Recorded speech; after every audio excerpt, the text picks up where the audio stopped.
Om Sang Saraswati Namaha. Namaste. Namaste, everyone. Well, tonight we're going to begin with the Nava Graha Puja, and then we have the Arati and closing prayers. And before we begin our recitation for this evening, are there any questions?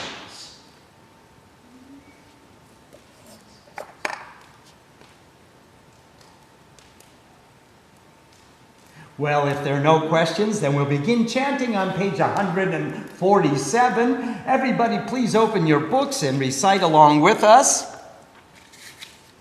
Nava Graha Puja, Japa Kusum Sankasham, Kashyapegya Mahadyutim, Tomoring Sarvapapagdam, Panatuasmi Dibakaram, Om Ring Ring Suryaya Namaha.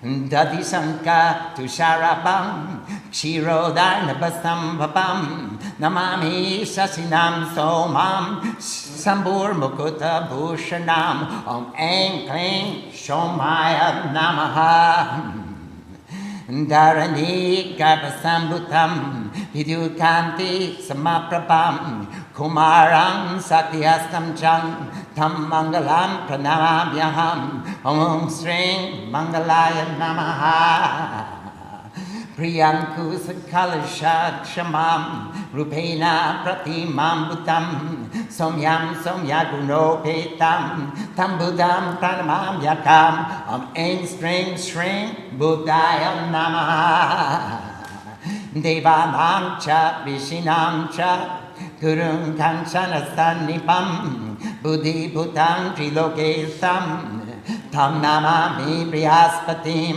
Ring Kling Om Priyaspataye Namaha Himakundam Rinalabam Doityanam Paramangarum Sarva Shastra Prabhaktaram Bhargavam Pranamamyaham Om Ring Sring Shukraya Namaha Nilam Puja Samabhasam Raviputram Samyamagrajam Chaya Martanda Sambutam Tam Namami Sanishtaram Om Heng Ring Sring Sanishtaraya Namaha Ardhakaya Makavagam Chandra Vidya Bimardanam Simika Garbhasambutam Tamra Kum Pranam Yaham Om Heng Ring Rave Namaha Palasha Pushpa Sankasham Taraka Drakamastakam Rodrang Rodratnakam Goram Tam Ketum Pranamam Yaham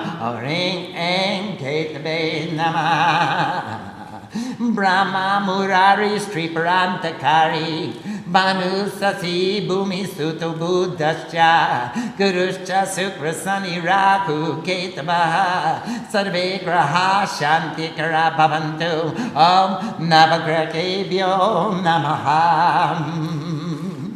Let's go back to page 148. And let's read the meanings of these mantras in celebration of the 9 planets. Om crimson red like a hibiscus flower. The great light shines onto the earth, removing all the darkness and eradicating sin and confusion and all that is unknown, because it illuminates. We only fear what we don't know. So here comes this great light, and it illuminates all the darkness in every way. We bow down with devotion to that shining light. Om, we bow to the sun, the light of wisdom, the dispeller of ignorance. Creamy white like a container of curds or yogurt, most pleasing. The moon is born from the churning of the milk ocean. We bow down to the effulgent emblem of devotion, which is an ornament on the crown of Lord Shiva. Om, we bow to the moon, the emblem of devotion. So we've got the light of wisdom, the emblem of devotion, supporting the womb of all existence. Mars, Mangal, shines forth with the radiance of beauty enhanced by love. Remember, there's Sundar and there's Kanti. And Sundar is beautiful, and Kanti is even more beautiful because of my relationship. Our proximity makes Kanti more beautiful still. The sun, wielding energy in his hand, we bow down to Mars, bearer of welfare. His name is Mangal, and he gives welfare. Om, we bow down to Mars, the bearer of welfare. Whose beloved body is dark like darkness, whose image is like the form of intelligence, whose qualities are most beautiful, to that Mercury, the emblem of intelligence.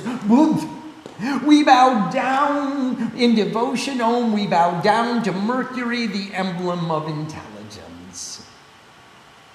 The Guru of the gods and also the Rishis, who is like the highest wealth, who is the most intelligent of all beings, to that Jupiter, Guru of the gods, we bow down in devotion. Om, we bow down to the Guru of the gods.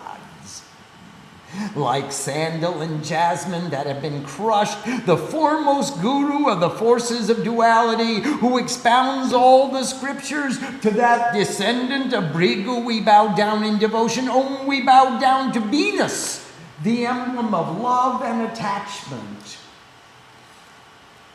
Looking like a blue cloud, the son of the sun.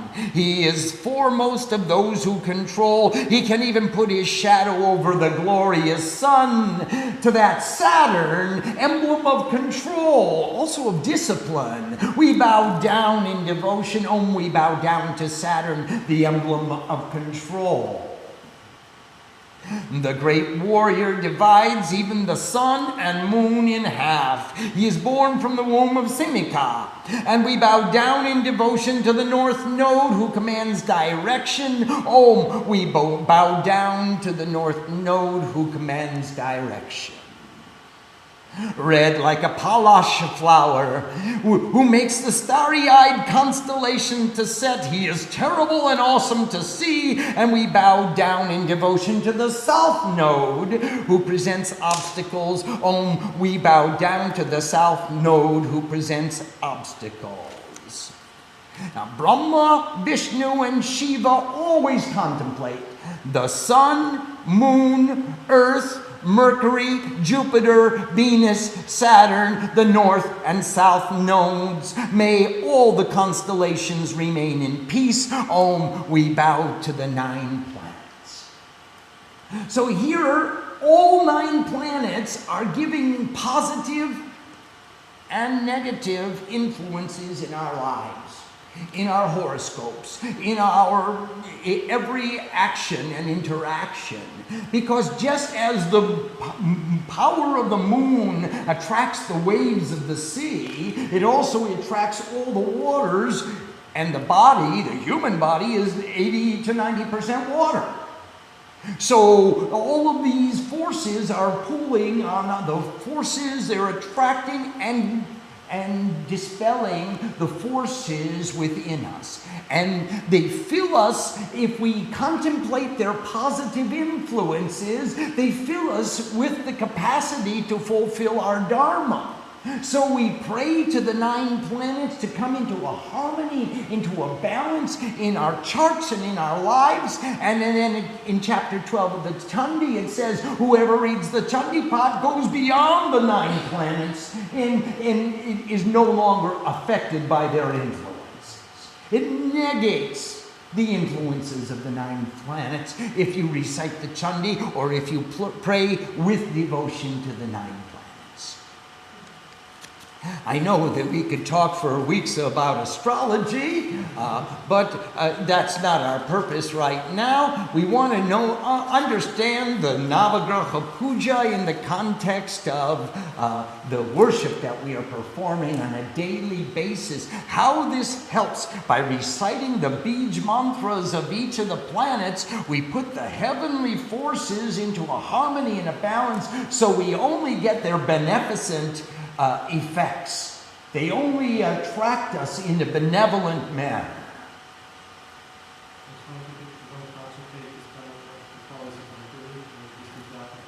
Yes, we could do japa to one of the planets that's especially prolific in our lives at that period of time, or we could do japa to all the planets every day.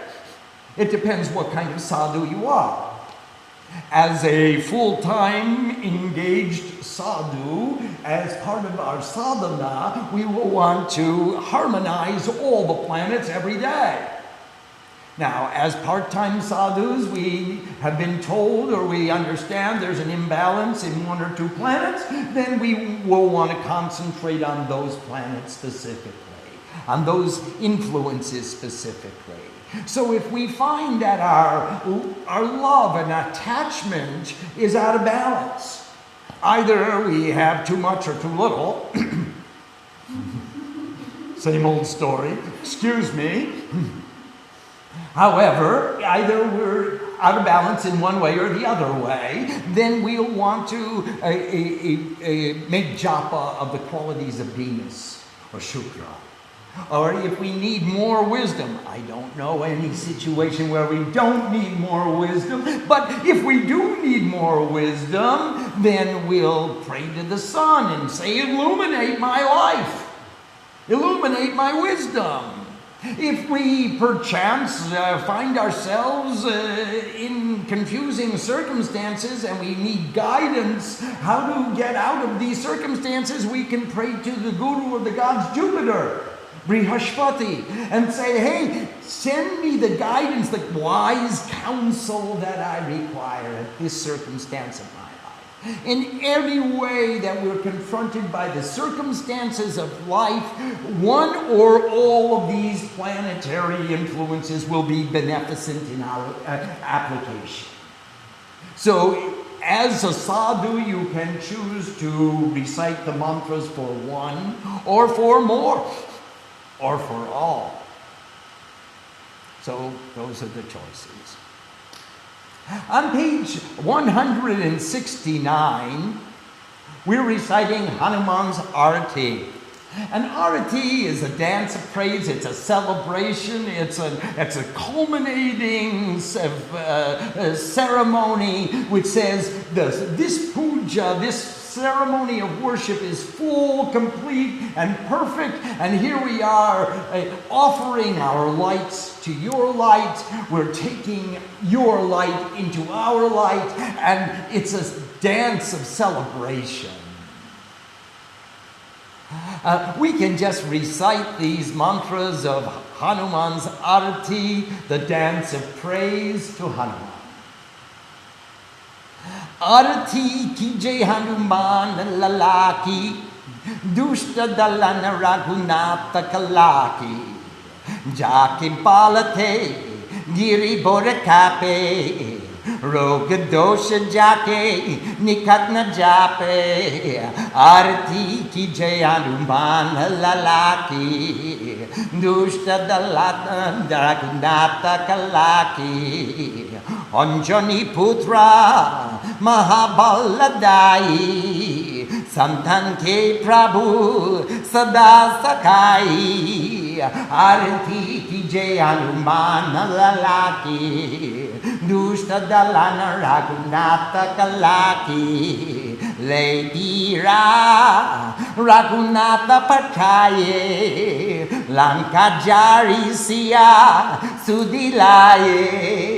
Arati ki jai Hanuman lalaki, dushta dalana raghunatha kalaki, Lanka sokota samudra sikai, jata pavana sutta baranalai. Arati ki jai Hanuman lalaki, dushta dalana raghunatha kalaki, Lanka jari asura sanghare, Siya Ramji ke kaja sanbare. Arati ki jai Hanuman lalaki, dushta dalana raghunatha kalaki, Lakshmana Murchita Pare Sakare Ani Sanjeevan Prana Upare Arati ki Hanuman Lalaki Dushta Dalana Raghunatha Kalaki Poiti Patal Tori Jamakare Ohi Ravan Ke Buja Ukare Arati ki Jai Hanuman Lalaki Dushta Dalana Raghunatha Kalaki Paena Puja Asura Dala Mare Dahine Puja Santa Janatare Arati ki Jai Hanuman Lalaki Dushta Dalana Raghunatha Kalaki Suranara Muni Arati Utare Jai Jai Jai Hanuman Kuchare Arati ki Jai Hanuman Lalaki Dushta Dalana Raghunatha Kalaki Konchanathar Kapura Lochai Arati Korta Anjana Mai Arati ki Jai Hanuman Lalaki Dushta Dalana Raghunatha Kalaki Jo Hanumanji ki Arati Gabe Bosai Vaikunta Amapada Pave Arati ki Jai Hanuman Lalaki Dushta Dalana Raghunatha Kalaki Arati ki Jai Hanuman Lalaki Dushta Dalana Raghunatha Kalaki. Let's go back and we'll read the meanings of this arati. Sing the worship, O children of Hanuman, who destroyed the enemies, who are giving obstruction to the king of Raghu, that's the name of Ram, the king of light. His strength is so great as to make even mountains shake. Neither sickness nor impurities can come close to his devotees. Son of the Shining One, you have great strength. O Lord of all your children, you always give your help. You are the brave one who the Lord of Raghu sent to Lanka in search of Sita. Lanka is located a tremendous distance across the sea. The son of the wind traveled there in no time. Going to Lanka, you defeated the Asuras and completed the work of Ram and Sita. When Lakshman fell unconscious by early morning, you brought the life-giving herb to save his life. You went on the path to Patal, the house of death, and there you tore apart the arms of the demon Ohiravan. With your left hand you slay the Asuras, and with your right hand you lift up saintly people. The gods, men, and munis all sing your praises. They all say, victory, victory, victory to Hanuman. The shining mother Anjana does your arati burning camphor in a golden plate. Whoever will sing this arati to Hanuman will dwell in Vaikuntha, the home, the abode of Vishnu, and attain immortal life. Sing the worship, O children of Hanuman, who destroyed the enemies who were giving obstruction to the king of Raghu. And that is the arati. Let's see if there are any questions before we begin the closing prayers. Yes, Swamiji. We have a question from Mari. Is there a ritual for cleaning of the Havan Kund and disposing of the ashes, the masala, and the flower offerings? There is a ritual for doing so. First of all, the flower offerings you will want to put in water if you can, in flowing water if possible, like in our little creek here at Devi Mandir, or at the foot of a tree, or you can scatter them on a mountaintop. The ashes you'll want to put in your garden because they're very helpful in reducing the alkali in the soil. And they're very pure, and you'll want to save some ashes from your fire ceremonies to sprinkle around the perimeter of your house. It makes almost like a Lakshman Rekha, where no inimical energies can permeate into the interior of your home. So you create a defensive boundary outside your home with a line of ashes. You also want to take some of the ashes from your Homa and bring it to the next Homa that you perform. And thereby you continue moving forward, carrying all the ashes. In our Havan Kund are some of the ashes from every Havan I have performed over the last 40 years. And that's what makes these ashes even more powerful, is that there's a tradition and a heritage being carried forward. And we would like to give some of these ashes to everybody who would take them to put into their Homa, and we'll carry the tradition even farther forward. So that's why we give to people who want a bag of vibhuti. And one of the things they can do is make a tilak with it. They can give blessings with it. They can purify an altar with it. They can put some around their home. And they should put some in the Havan Kund when they're going to begin their own fire. Now, generally, when we take the ashes out, we perform a visarjan first and take the life out of the fire. However, in this situation, we have a fire that's burning 24 hours a day and night for a minimum of 3 years. So we won't take the life out of the fire. We only take the ashes out of the kund. And there are many mantras that you can use.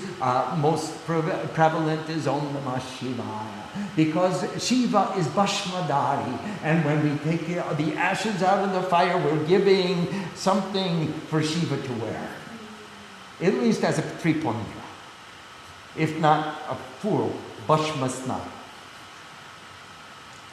Are there other questions? Yes, Swamiji. Nanda from San Jose. Nowadays, modern astrology includes Uranus, Neptune, and Pluto.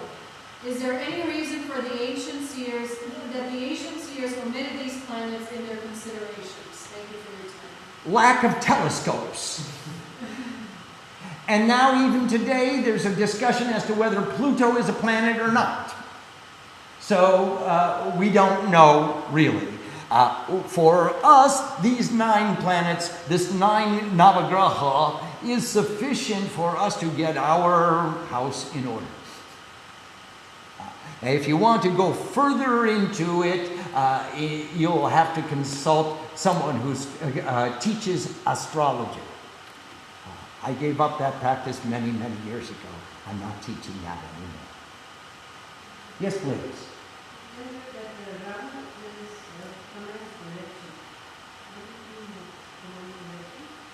Rahu and Ketu are the north and the south poles, and they polarize us.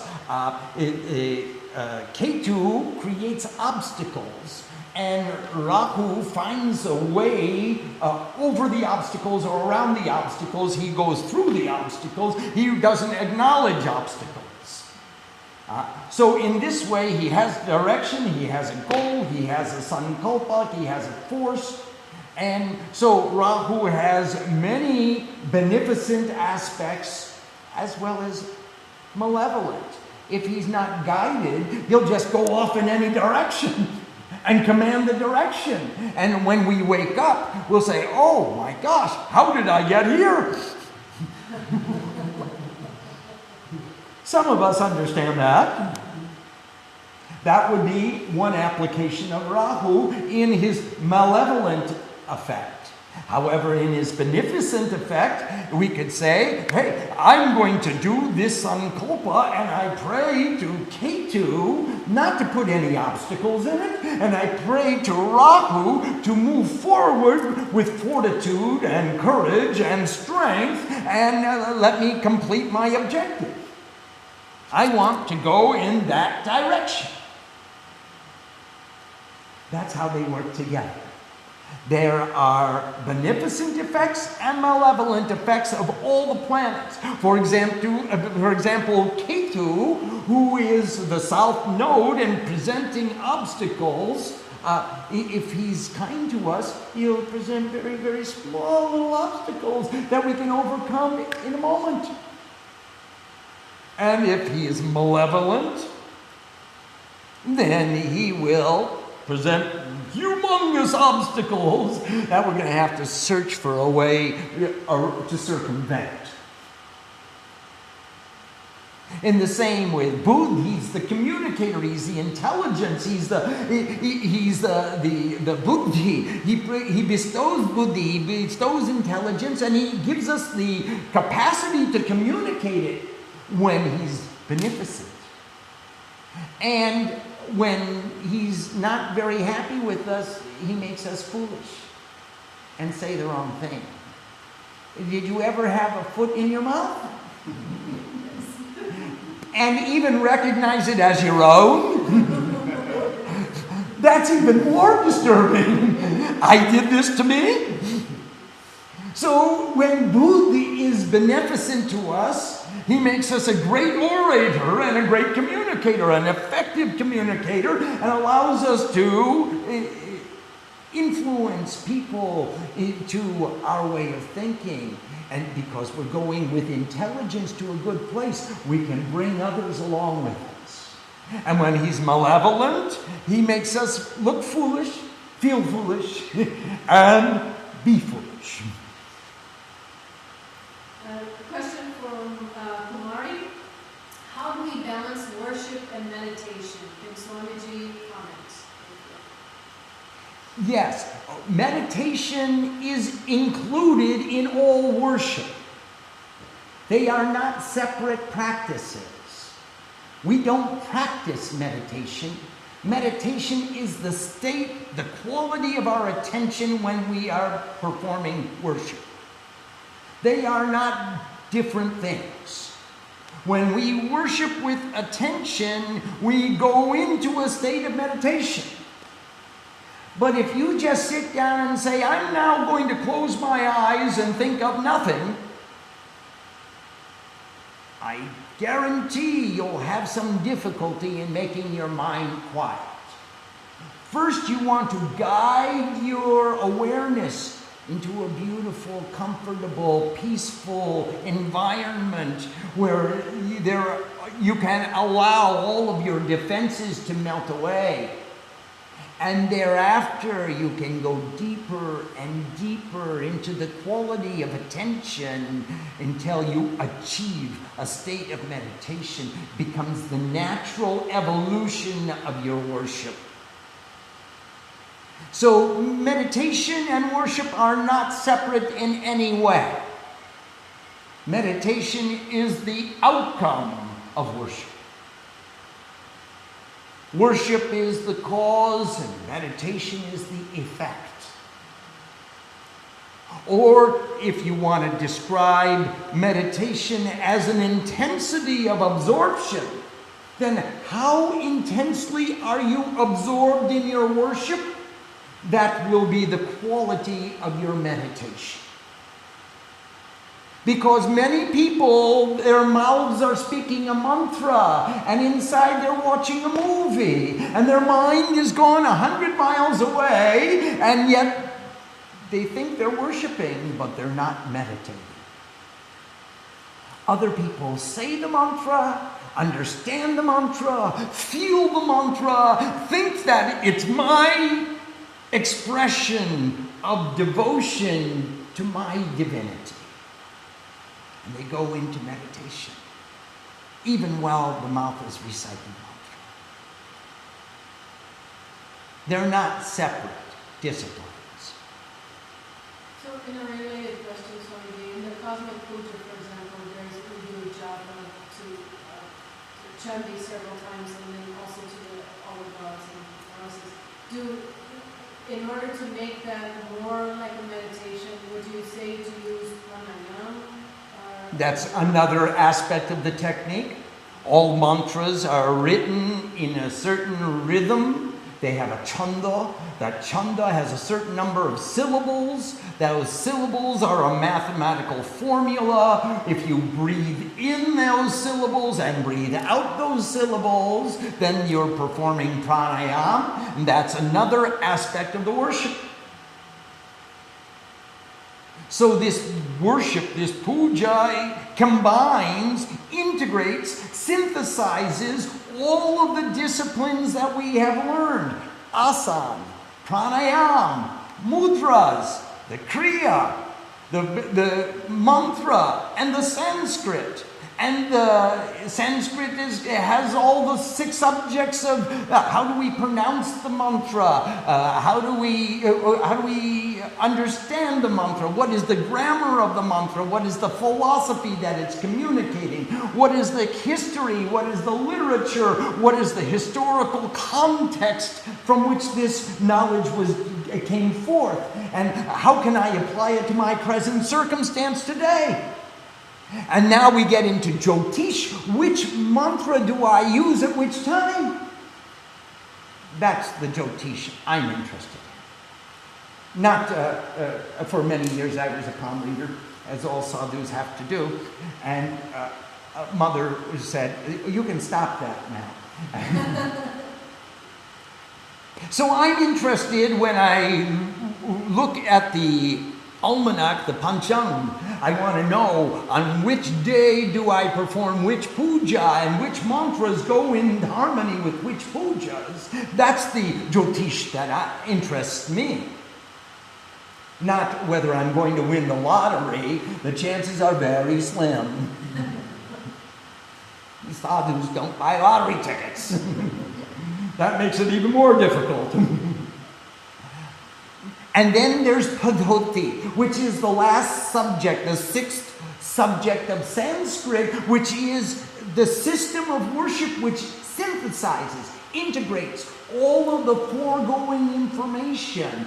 Puja, pat, asana, pranayama, mudra, kriya, vyakaran, ucharan, darshan shastra, jyotish, itihas, sahitya, all become integrated and synthesized into one padhoti.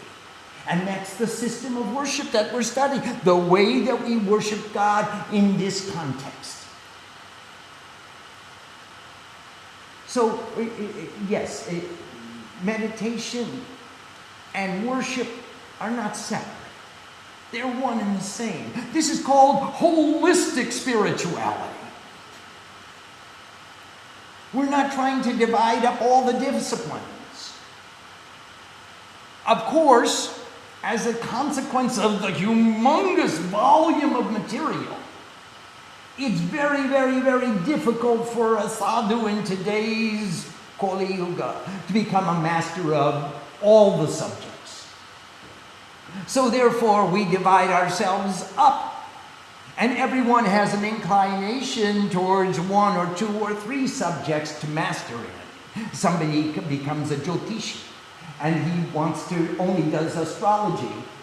Somebody becomes an Ayurveda, and he only does medicinal herbs and plants. Somebody becomes a Pujari, and he only studies Padhoti. Somebody becomes extremely enamored of Vyakaran, and he only studies grammar, and he teaches grammar.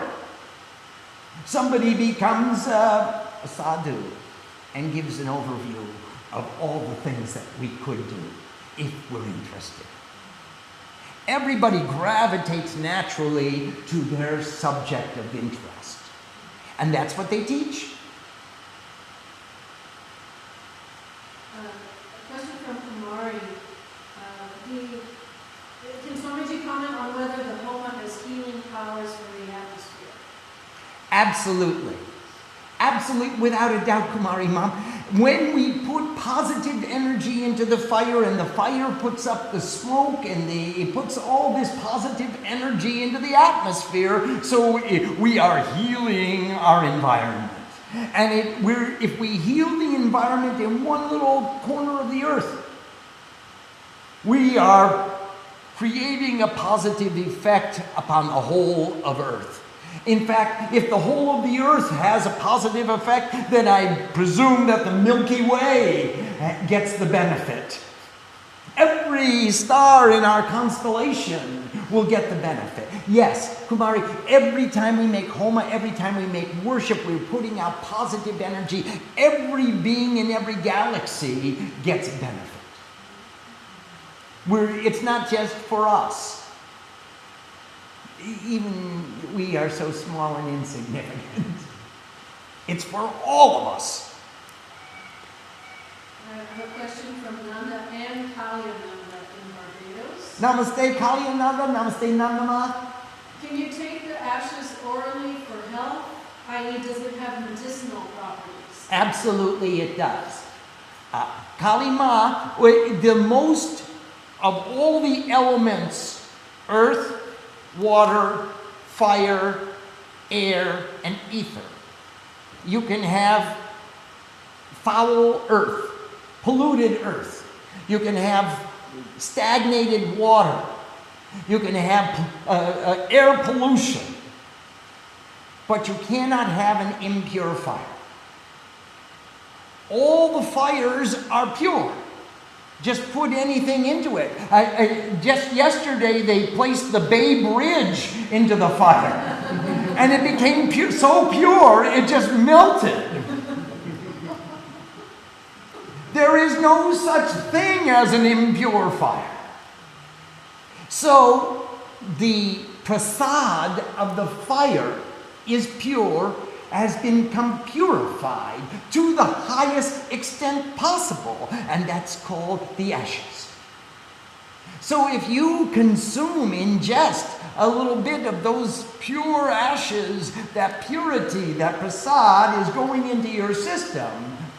Now, if you eat it as the main course, you might get sick, but certainly to take the prasad is of extreme benefit. Another question from Kumari. What time of day is helpful for good meditation? Anytime. All the time. However, the early morning is usually the best because when we get up in the morning, our minds are not yet functioning until you have that first cup of coffee. Those first rounds of caffeine, our minds are usually not functioning on the level of activity. So when we get up and we're quiet inside, Brahma Muhurt, it's called, the early morning. We say the night is divided into 4 praharas of 3 hours each. The first prahara is from 6 to 9. In the night. And from 6 to 9 is for families. From 9 to 12 is the second prahara, and that is for lovers. Nice time. The third prahara from 12 to 3 a.m. is for thieves. Best time if you want to steal something. Breaking and entering is most easy. And the fourth prahara from 3 a.m. to 6 a.m. is for sadhus. So the early morning is the best time to begin the meditation. However, if you, like some computer analysts that I know, don't go to bed until the early morning, then any time is a good time. When you wake up, stop. Before you engage in activity, close down and sit for a few moments. Get your bearings and get your values and get your goals organized. And then you can think about what is the best time for you to meditate. A question from Edward from Seattle. Namaste, Edward. Namaste, Swamiji. Can Homa help with the use of these mantras, balancing transits for self and others at any given time sequence? Wow. Yes, absolutely. Homa helps in every transition. for all of us. First thing it does is focus our attention. Second thing it does is demand that we clarify our values and our goals. It demands that we define our position. It demands that we make a clear sankalpa just to do the Homa. You can't do a Homa without a sankalpa. You got to get the wood, you got to get the matchstick, you got to get everything you need, the rice and the barley and all the masala. You have to produce an effort, and it takes some planning. So now here we are in this vow of definition, and we are defining our values. Our values, what's valuable to us, is to be in close proximity to God in any form that we conceive. Today, in the form of fire. And then once we're in that proximity with God, we'll ask God, what is the nature of the transition that you wish me to make? How can I become the most effective tool in your hands? And God may say to us, sit where you are. Just stay there. Or God will say, okay, at the end of your stated number of repetitions of the Bij mantras, I want you to get up and perform this karma for me. In either way, the transition has become clarified because of our activities in relationship to God. So absolutely, the Homa fire will be extremely beneficial in making transitions, even in our planetary transitions that are transiting us. It'll put them all in a harmony and balance. Question from Kumari. Is sitting at the Homa fire a more intense practice than sitting meditation, or a Homa and meditation equivalent in effect? Homa and meditation, I can't distinguish between them because I think that meditation is a quality of attention. I don't think of meditation as a practice. Now, if you're talking about sitting silently and closing your eyes and thinking of one mantra as meditation, if that's your definition of meditation, then I would say sitting silently and thinking of one thing is more beneficial than activity. That is, it is more beneficial to be in nirvikalpa samadhi than it is to be in karma kanda, in the activities of karma and action. But then when you can't stay in nirvikalpa samadhi any longer, you have to do something. Now what will you choose to do? My choice was to sit by the fire and do karma kanda. And then when I earn the privilege, I'll go back into nirvikalpa samadhi. And I will. That's my promise. That's my sankalpa. When Mother says that I have contributed sufficiently to this world, then I will stop the activity and go back inside. That's the only way I could distinguish between meditation and Homa. Otherwise, when I perform the Homa, I'm in a state of meditation.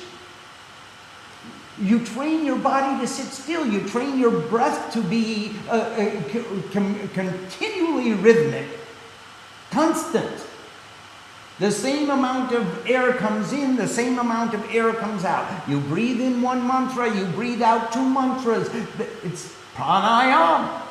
Then you don't think about your body, you don't think about your breath, all you think about is the text. And when you get so deeply into the text, you intuit the demise of all the demons inside me. The great ego himself surrenders to the goddess. And that's where we get to ask for blessings. What do you want? I just want more devotion so that I can sit here longer.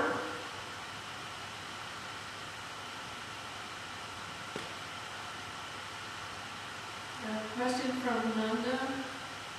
Namaste, Nandama. Pranam Swamiji. Once you had mentioned that a devotee needed to have a certain level of openness to be receptive to the teachings of the Guru. Can you please speak about this quality? How does one cultivate this openness to learn from the Guru? Well, in great part, is contingent upon the sanskar, the tendencies, the environment of the devotee. So it's impossible for a devotee who has no affinity to learn from this guru to come in and learn. They just have too many filters up, too many blocks, too many preconceived notions. I remember the story of the disciple went to the guru and the guru said, "Please have some tea." And the disciple said, "Thank you very much." And the guru started pouring the tea, and he filled it to the cup. The cup was overflowing, and the tea ran over the cup, and it ran into the saucer, and it ran over the saucer, and started dripping on the floor. And then finally, the devotee said, "Stop! The cup is overflowing. It's full. No more will go in." And the guru said, just like this cup, your mind is so full of your own opinions and your own preconceived notions of what is spirituality, you no more will go in. Empty your cup and then come and see me.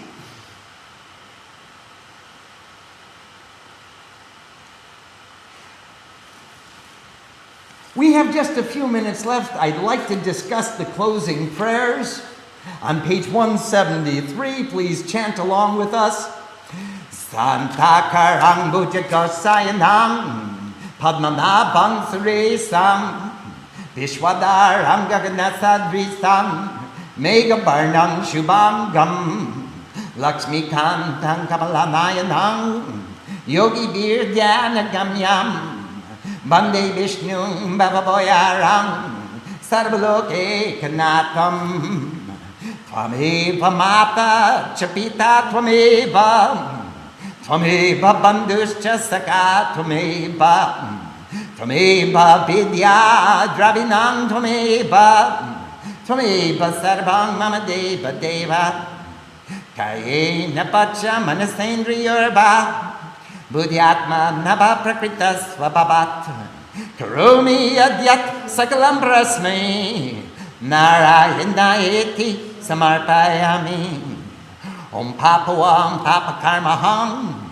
Papatma Papasambhava Trakimam Pundari Kaksham Sarva Papa Arohari Om Mantraginam Kriyaginam Bhakti Nam Sureshwari Yapujita Maya Devi Paripurnam Tadastu Me Tvameva Pratyaksham Brahmasi Tvameva Pratyaksham Brahma Padishyami Ritam Padishyami Satyam Padishyami Tanma Bhavatu Tadvataram Avatu Mam Avatu Vaktaram Om Sakhana Bhavatu Sakhano Bhunaktu Sakhabiryam Tarvavate Tejasvinabdi Tamastu Mavidvishabate Om Asatoma Sadgamaya Tamasoma Jyotirgamaya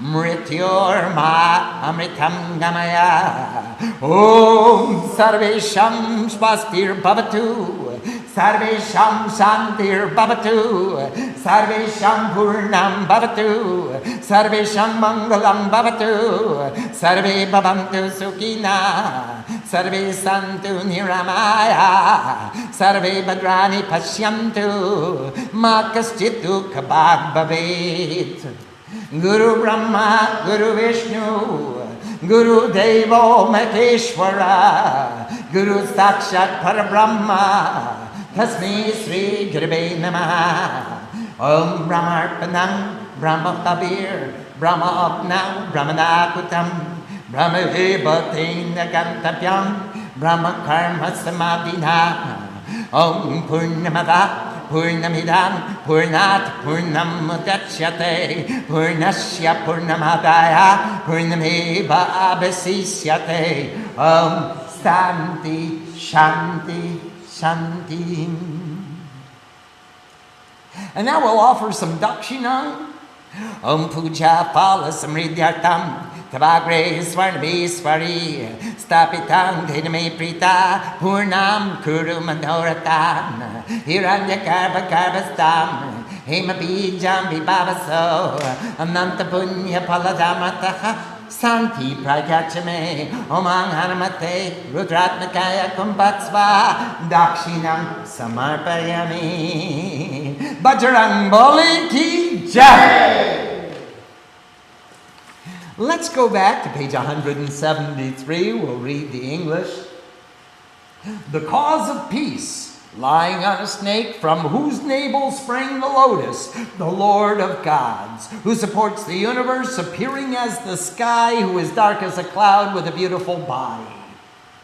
The Lord of Lakshmi with lotus eyes is realized by yogis in meditation. We offer the highest respect to Vishnu, who removes the fear of existence and is master of the worlds. You alone are mother and father. You alone are friend and relative. You alone are knowledge and wealth. Oh my God of gods, you alone are everything. Body, mind, speech, the 5 organs of knowledge, the 5 senses, and the intellect, these 9 are the natural condition of human existence. In their highest evolution, I move beyond them all as I surrender completely to the Supreme Consciousness. Oh, I am of sin, confusion, and duality. My actions are of duality. This entire existence is of duality. O Savior and Protector, O great consciousness, take away all sin, confusion, and duality. I know nothing of mantras. I do not perform good conduct. I have no devotion, O Supreme Goddess. But, oh my Goddess, please accept the worship that I offer. Please.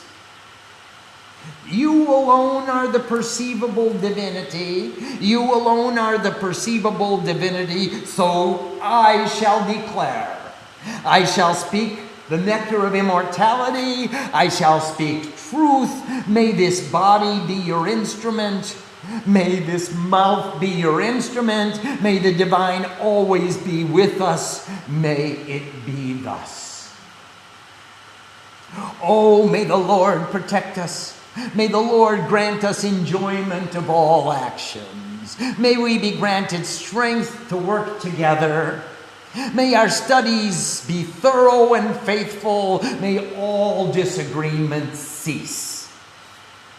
Oh, from untruth, lead us to truth. From darkness, lead us to the light. From death, lead us to immortality. Oh, may all be blessed with the highest realization. May all be blessed with peace. May all be blessed with perfection. May all be blessed with welfare. May all be blessed with comfort and happiness. May all be free from misery. May all perceive auspiciousness. May all be free from infirmities. The Guru is Brahma, the Guru is Vishnu, the Guru is the Lord Maheshwara. The Guru is actually the Supreme Divinity, and therefore we bow down to the Guru. Oh, the Supreme Divinity makes the offering, the Supreme Divinity is the offering. Offered by the Supreme Divinity in the fire of the Supreme Divinity, by seeing the Supreme Divinity in all actions, one realizes the Supreme Divinity. Oh, that is whole and perfect. This is whole and perfect. From the whole and perfect, the whole and perfect becomes manifest. If the whole and perfect issue forth from the whole and perfect, even still, only the whole and perfect will remain. God is one. If godliness comes from the God, then godliness still remains with God. And godliness enters into every manifested being. Om, peace, peace, peace. Om, for the purpose of increasing the fruits of worship, O Supreme Goddess of all wealth, we establish this offering of that which is dear to me. Bring to perfection the journey of mind. O golden womb, in whom all wombs are situated, shining brightly with the golden seed, give infinite merits as fruits. We are wanting for peace. With this offering of wealth, we bow to the highest principle, to Hanuman, the manifestation of the reliever of sufferings. Cut the ego, purify. I am one with God. Bajrang Bali ki jai. Om Sam Saraswati Namaha. Namaste.